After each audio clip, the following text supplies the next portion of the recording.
watching Weekend Live. The United States East Coast is set to be lashed by hurricane-force winds, rain and a powerful storm surge. Authorities warning there is now a risk to life. Howling winds, soaking rain and wild waves slamming the East Coast as a powerful nor'easter morphed into a bomb cyclone Friday. Tonight is not the night to check out the storm.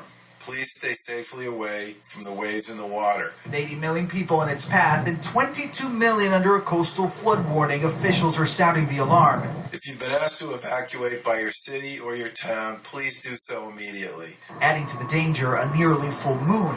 With particularly high tide, meteorologists warning the storm surge could force as much as 4 feet of water into coastal neighborhoods. With the next high tide hitting while most of us will be in bed, it could make for very dangerous rescue situations if people get stuck in their homes. The slow-moving storm expected to continue through the weekend, with some areas expecting up to 5 inches of rain.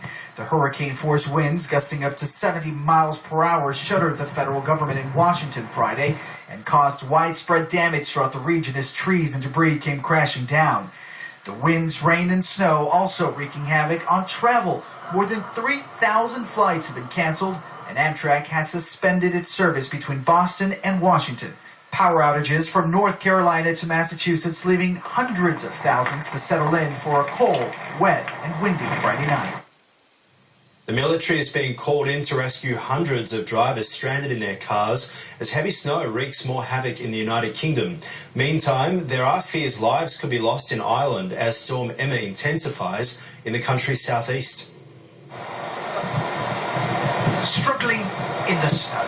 For 2 days, Ireland has been battered by blizzards, forcing the country to largely shut down, stranding communities. A lot of shops closed because staff can't get in and stuff like that, so just have to wait and see.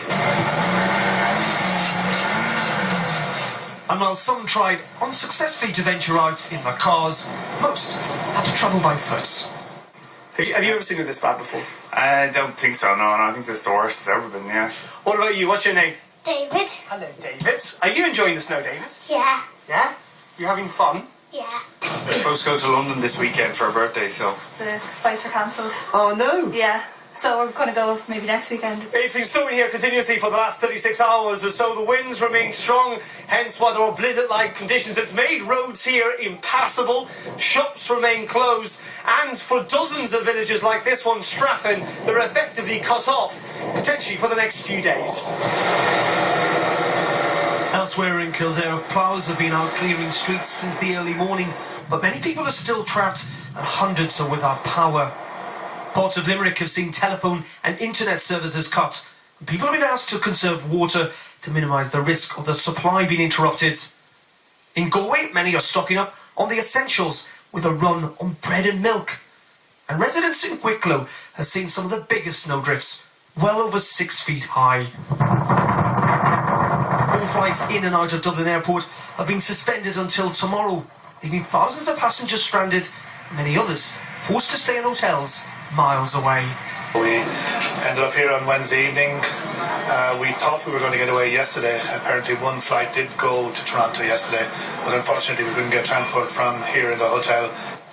A red weather warning for much of Leinster has now been extended until tomorrow morning, with the impact of the storm expected to be felt well into next week. And while much of the country is braced for a difficult weekend, some at least are having a lot of fun. There's no buses today. You're better off walking or going home. Darren McCaffrey, Sky News, Straffin.